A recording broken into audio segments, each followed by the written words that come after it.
오래전부터 이 땅의 영적 스승들은 한결같이 예언해왔습니다.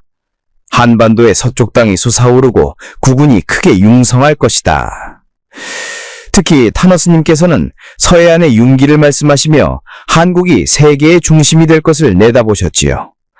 많은 분이 이것을 단순히 땅덩어리가 좀 넓어지는 것으로만 생각하셨을 겁니다. 하지만 그 예언 속에 숨겨진 진짜 의미가 2026년 드디어 그 실체를 드러냅니다. 신비주의와 냉철한 분석을 겸비한 한 예언가의 기록을 통해 코앞으로 다가온 2026년 대한민국의 놀라운 미래를 미리 확인해 보시길 바랍니다. 이 기록의 주인은 국제 신지학회의 예언가 줄리안 소온입니다. 대중에게는 낯선 이름이지만 사람들은 그를 현대의 예언자라 부릅니다. 신지학회 고위 간부였던 부모님의 영향으로 어릴 적부터 고대의 지혜를 전수받은 그는 우주의 기억 저장소인 아카식 레코드를 열람하고 시공간을 넘어 현장을 목격하는 리모트 뷰잉 능력을 갖춘 인물입니다. 그는 마치 미래의 9시 뉴스를 브리핑하듯 구체적인 사건과 연도를 짚어내는 것으로 유명합니다. 그런 그가 2026년의 대한민국을 주목하며 천막이로 내뱉은 말은 바로 검은 진주가 솟아오른다 였습니다. 줄리안 소는 자신의 비망록에서 2026년 한국의 서해안, 특히 새만금과 그 인근 심해에서 거대한 에너지가 용솟음치는 환영을 보았다고 기록했습니다. 나는 보았다. 한국의 서쪽 바다 깊은 곳, 진흙펄 아래 잠들어 있던 거대한 용이 깨어나는 것을. 사람들은 그것을 기적이라 부르겠지만 그것은 이미 예정된 땅의 축복이었다. 2026년 한국의 탐사선이 건져 올린 것은 단순한 흙탕물이 아니었다. 그것은 검은 황금이라 불리는 석유, 그리고 21세기 산업의 쌀이라 불리는 막대한 양의 희토류를 포함한다. 줄리안 손의 투시에 따르면 이 발견은 우연히 일어나는 것이 아닙니다.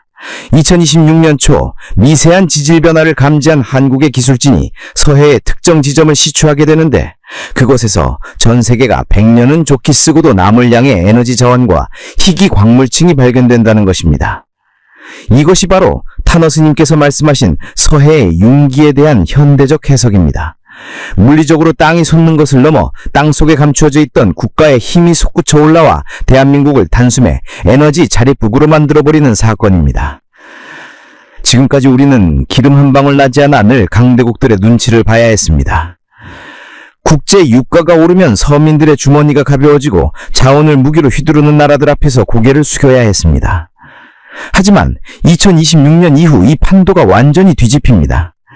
줄리안 소는 이 시기를 묘사하며 아주 흥미로운 장면을 이야기합니다. 한국의 서해안 항구에는 자원을 실어나르는 배들로 장서진을 이룰 것이다. 과거에 한국을 압박하던 주변 강대국들의 외교관들은 이제 한국산 자원과 희토류를 조금이라도 더 배정받기 위해 서울의 관가 로비에서 줄을 서게 된다. 이것은 한국이 미중 사이에서 샌드위치 신세를 벗어나 양쪽 모두가 함부로 대할 수 없는 강력한 캐스팅 보트를 쥐게 됨을 의미한다. 이것은 단순한 경제적 이득을 넘어섭니다. 에너지 자립은 곧 자주국방의 완성입니다. 줄리안 소는 한국이 서해에 쏟은 막대한 자본과 자원을 바탕으로 복지 수준을 대폭 늘리고 국민들의 삶이 윤택해지는 계기가 될 것이라고 보았습니다. 마치 가난했던 집안 마당에서 금괴가 발견되어 하루아침에 동네 유지로 등극하는 것과 같은 형국입니다. 그런데 줄리안 소는 여기서 한 가지 기묘한 영적인 설명을 덧붙입니다. 왜 하필 지금 2026년일까요? 그는 한반도의 땅 기운이 2025년을 기점으로 완전히 성숙했기 때문이라고 말합니다. 땅도 생명체와 같아서 품고 있는 보물을 내어줄 때가 있는데 한반도는 지난 수천 년간의 고난과 시련을 통해 그 기운을 응축해왔고 이제야 비로소 그 결실을 우리 민족에게 내어준다는 것입니다. 서해 바다가 우리에게 물질적인 풍요라는 선물을 안겨줬다면 이제 눈을 돌려야 할 곳은 바다 건너 동쪽입니다. 한국이 이렇게 용처럼 승천하는 기운을 탈 때 안타깝게도 우리의 이웃나라는 정반대의 운명과 마주하게 됩니다. 줄리안 소는 한국의 비상과 동시에 일본 열도에 들이오는 짙은 그림자를 보았습니다. 그리고 그 그림자 속에서 살 길을 찾아 한국으로 넘어오는 수많은 사람들의 항렬을 목격했습니다. 과연 2027년 일본에선 무슨 일이 벌어지며 그것이 우리에게 또 다른 기회를 가져다 줄까요? 서해에서 솟아오른 검은 진주가 대한민국의 곳간을 채우기 시작할 무렵 바다 건너 동쪽에서는 정반대의 바람이 불어오기 시작합니다. 줄리안 손의 예언록 240페이지에는 2027년과 2028년 사이의 일본을 묘사하며 거대한 침묵이라는 표현을 사용했습니다. 화려했던 네온사인이 꺼지고 사람들 마음속에 깊은 불안이 자리 잡는 시기입니다. 이것은 단순히 경제가 조금 어려워지는 수준이 아닙니다. 땅이 흔들린다는 지질학적인 공포와 평생 믿어왔던 화폐의 가치가 휴지 조각처럼 떨어지는 경제적 충격이 동시에 찾아오는 형국입니다.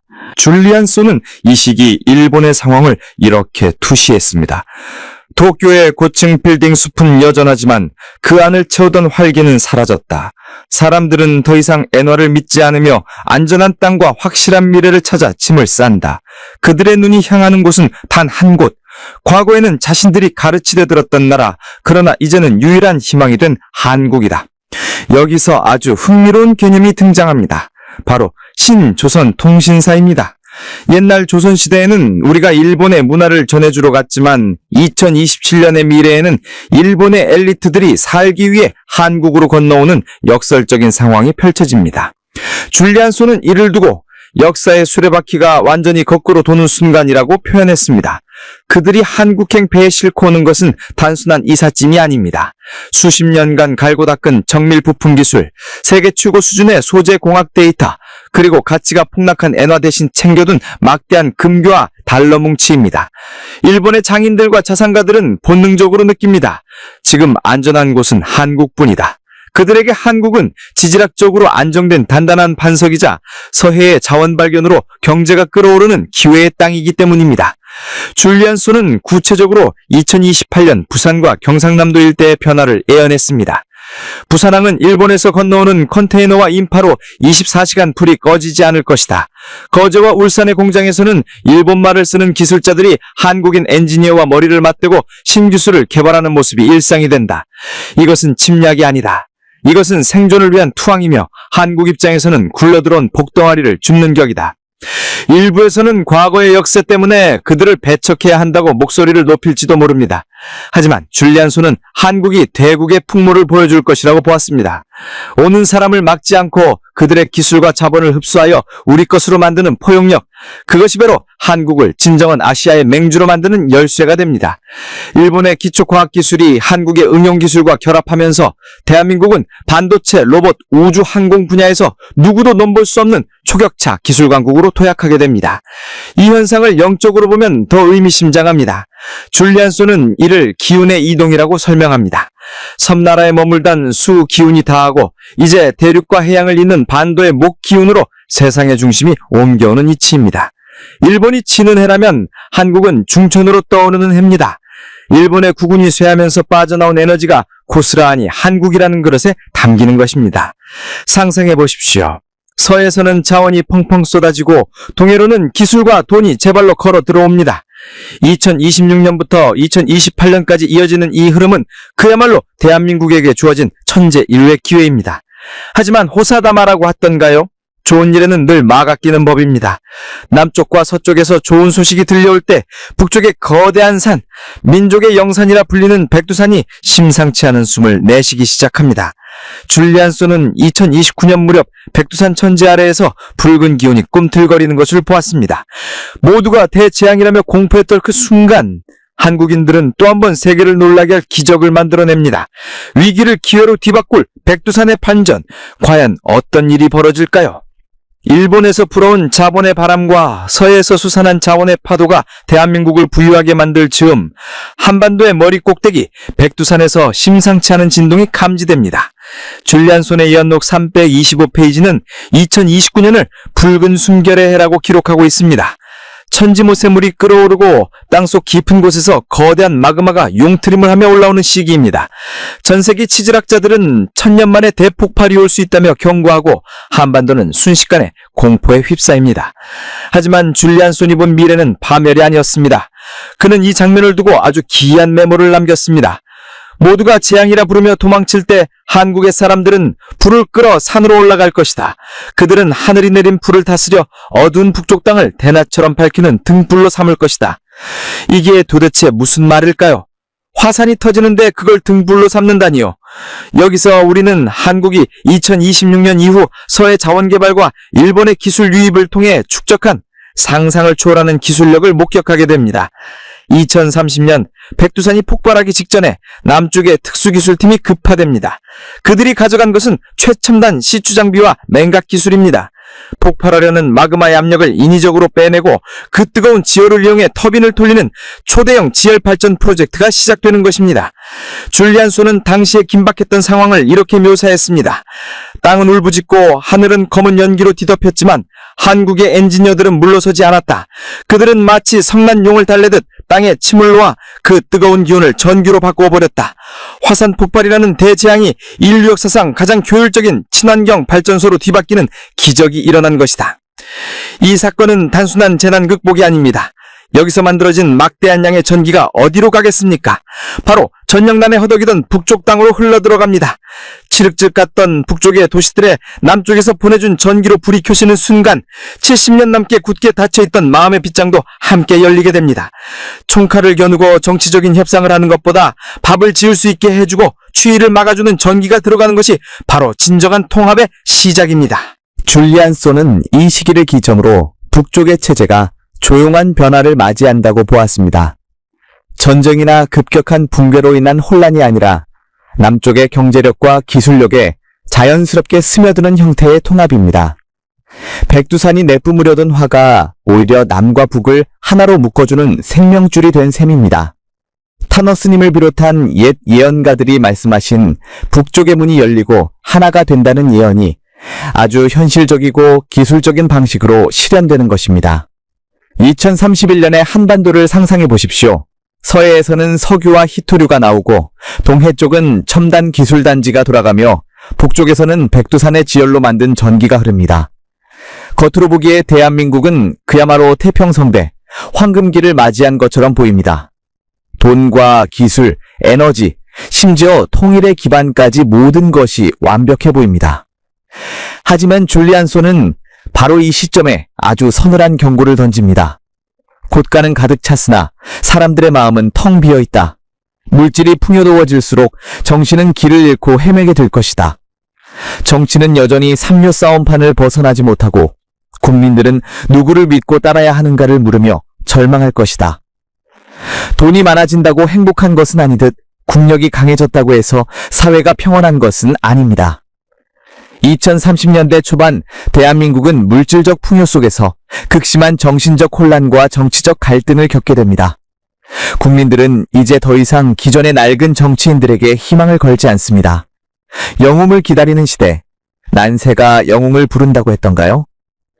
줄리안 소는 2032년을 전후하여 기존의 정치 문법으로는 설명할 수 없는 전혀 새로운 유형의 지도자가 등장하는 것을 목격합니다.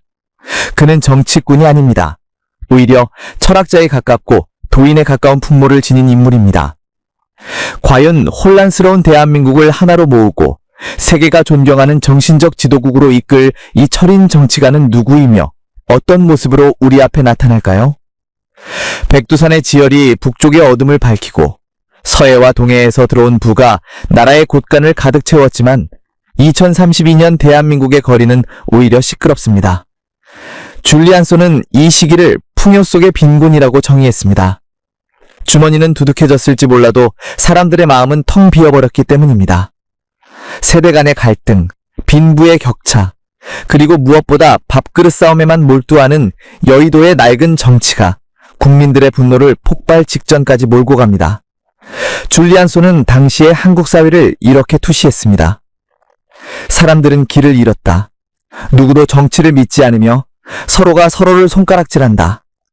경제는 선진국이 되었지만 정치는 여전히 후진국에 머물러 있는 이 불균형이 마치 몸은 커졌는데 정신은 어린아이인 거인처럼 한국을 비틀거리게 만든다. 국민들은 간절히 원합니다. 내 편, 네 편을 갈라 싸우게 만드는 사람이 아니라 아픈 곳을 어루만져주고 올바른 길을 보여줄 진짜 어른을 말이죠. 바로 이 혼란이 극에 달했을 때 밤하늘에 혜성이 나타나듯 전혀 예상치 못한 인물이 역사의 전면에 등장합니다. 줄리안 소는 그를 철인 정치가라고 불렀습니다. 이 새로운 지도자는 기존의 정치판에서 잔뼈가 굵은 사람이 아닙니다. 권모술수나 선동으로 표를 얻으려는 사람은 더더욱 아닙니다. 그는 오히려 제아의 숨은 고수처럼 깊은 학식과 도덕적인 권위를 갖춘 인물입니다. 줄리안 손의 예언에 따르면 그는 화려한 언변보다는 침묵의 무게를 아는 사람이며 국민 위에 군림하려는 권력자가 아니라 국민의 뜻을 하늘처럼 받드는 머슴의 철학을 가진 자입니다. 2033년 한국인들은 투표장에서 기적을 선택한다.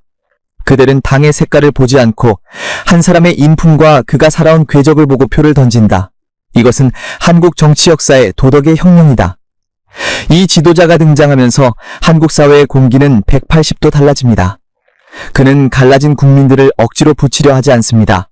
대신 한국인 특유의 정과 홍익인간의 정신을 일깨워 우리가 남이 아니라 한 핏줄임을 자각하게 합니다. 그가 펼치는 정치는 싸움의 기술이 아니라 상생의 예술입니다. 줄리안 수는 흥미로운 장면 하나를 더 보았습니다. 이 지도자의 등장이 단순히 한국 내부의 경사로 끝나지 않는다는 것입니다. 전 세계가 이 한국형 리더십을 주목하게 됩니다. 당시 서구 사회 역시 물줄만능주의와 민주주의의 위기로 골머리를 앓고 있을 때인데 한국에서 등장한 이 도덕적인 지도자가 그들에게 새로운 대안으로 떠오르는 것입니다.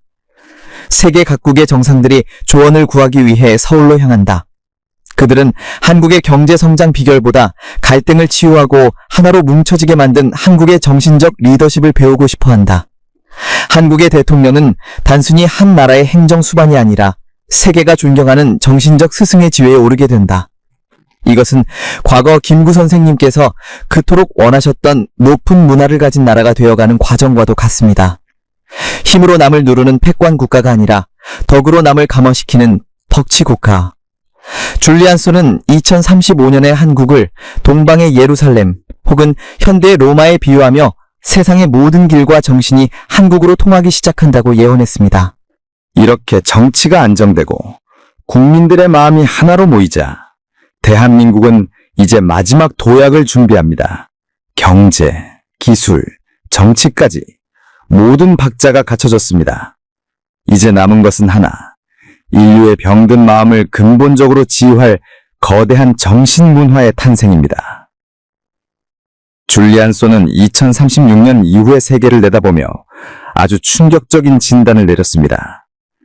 전 세계가 인공지능과 로봇 덕분에 몸은 편해졌지만 마음은 병들어가고 있다는 것입니다. 서구의 선진국이라 불리는 나라들조차 삶의 의미를 잃어버린 정신적 공허함으로 인해 내부에서부터 무너져 내리고 있었습니다. 기존의 종묘들이 서로 네가 옳으니 내가 옳으니 다투는 사이 사람들은 갈 곳을 잃고 방황하게 됩니다. 그의 예언록에는 다음과 같은 흥미로운 구절이 있습니다. 푸른 눈의 서양인들과 터번을 쓴 중동인들이 한국에 줄을 서는 모습을 보았다. 그들은 한국의 최첨단 도시가 아니라 한국인들의 피 속에 흐르는 보이지 않는 힘을 얻고자 왔다. 그 힘은 바로 너와 내가 둘이 아니라는 하나됨의 사상, 인간을 이롭게 하는 정신이다. 줄리안 소는 한국이 마지막 종교의 탄생지가 될 것이라고 예언했습니다. 여기서 말하는 종교는 십자가를 세우거나 불상을 모시는 특정한 종파를 말하는 것이 아닙니다. 종교, 즉 으뜸가는 가르침이 한국에서 나온다는 뜻입니다. 남을 밟고 올라서야 성공한다고 가르치는 서양의 경쟁 논리에 지친 인류에게 널리 인간을 이롭게 하라는 한국의 홍익 사상은 담음의 단비와도 같은 충격으로 다가옵니다. 2040년이 되면 한국의 문화가 전 세계의 교과서에 실리게 됩니다. 부모를 요양원에 맡기는 것을 당연시하던 서양인들이 한국의 대가족 문화와 어른을 공경하는 모습을 보면 눈물을 흘리고 이를 한국식 정신이라 부르며 따라하게 됩니다. 줄리안 소는 영적인 관점에서 이것을 이렇게 해석합니다. 지구에도 사람처럼 에너지가 모이는 곳이 있다. 지난 수천 년간 그곳은 조금씩 변하였고 21세기 중반에 이르러 그 기운이 한반도에서 폭발한다. 한국은 이제 전 세계에 영적인 에너지를 공급하는 심장이 된다. 줄리안소는 미래의 철학자들과 과학자들은 한국으로 된 사상을 읽으며 우주의 이치를 깨닫게 될 것이라고까지 예언했습니다. 이것은 탄효 스님을 비롯한 우리 선조들이 예언했던 정신개벽의 완성입니다. 물질만 잘 사는 나라가 아니라 도덕과 철학이 살아 숨쉬는 나라. 그래서 전 세계가 한국을 배우지 않으면 야만인이라고 생각하는 시대. 이것이 2040년대 대한민국이 맞이할 진정한 팍스 코리아나의 모습입니다. 자, 이제 우리의 여행도 막바지에 다다랐습니다. 2026년 서해의 기적으로 시작해 일본의 기술을 흡수하고 백두산의 에너지를 깨워 통일의 기반을 닦고 마침내 세계 스승이 되는 이 거대한 여정. 듣기만 해도 가슴에 벅차오르지 않으십니까? 하지만 줄리안소는 예언록을 덮으며 아주 서늘하고도 중요한 경고를 남깁니다. 아무리 나라의 운이 용처럼 승천해도 그 땅에 사는 사람의 마음이 준비되지 않았다면 그 복을 감당할 수 없다는 것입니다. 그는 다가올 미래를 투명한 유리 아래 시대라고 정의했습니다. 과거에는 남을 속이고 뒤에서 나쁜 짓을 해도 힘만 있으면 잘 사는 것처럼 보였다. 하지만 2026년 이후 한반도에 들어오는 우주의 기운은 너무나 맑고 강해서 거짓과 악함이 설 자리가 없다. 숨기려 해도 다 드러나고 뿌린 대로 거두는 속도가 무서울 정도로 빨라진다. 이것은 성경이나 불경에 나오는 인과응보의 가르침과 정확히 일치한다. 다만 차이가 있다면 옛날에는 죄를 지으면 다음 생에 벌을 받는다고 했는데 다가올 미래에는 바로 그 다음 날 아니면 몇 달 안에 그 결과가 나타난다는 점입니다. 줄리안소는 이것을 즉각적인 카르마라고 불렀습니다. 그렇다면 이 엄청난 대운의 시기에 우리는 어떻게 살아야 할까요? 줄리안소의 조언은 놀라울 정도로 단순하지만 뼛속 깊이 사무치는 진리입니다. 착하게 사십시오. 남을 돕는 것이 가장 강력한 생존 전략이자 재테크가 될 것입니다. 계산기를 두드려 이익을 쫓는 자는 도태될 것이요. 덕을 베풀어 사람을 넣는 자는 생각지도 못한 곳에서 거대한 부와 명예를 얻게 될 것입니다. 줄리안소는 마지막으로 한국의 미래를 축복하며 이런 문장을 남겼습니다. 세계의 역사는 돌고 돌아 다시 시작점으로 왔다. 동방의 조그만 나라가 이제 인류를 구원할 거대한 방주가 되는 시기가 온 것이다. 그대들이 한국인으로 태어난 것은 우연이 아니라 이 영광스러운 시대를 이끌기 위해 선택받은 것이다. 여러분, 2026년은 멀지 않았습니다. 두려움보다는 설레음으로, 걱정보다는 희망으로 그날을 맞이하시길 바랍니다. 지금까지 신지학회 줄리안소의 기록을 통해 본 한국의 2026년 이후의 미래 예언이었습니다. 시청해주셔서 감사합니다.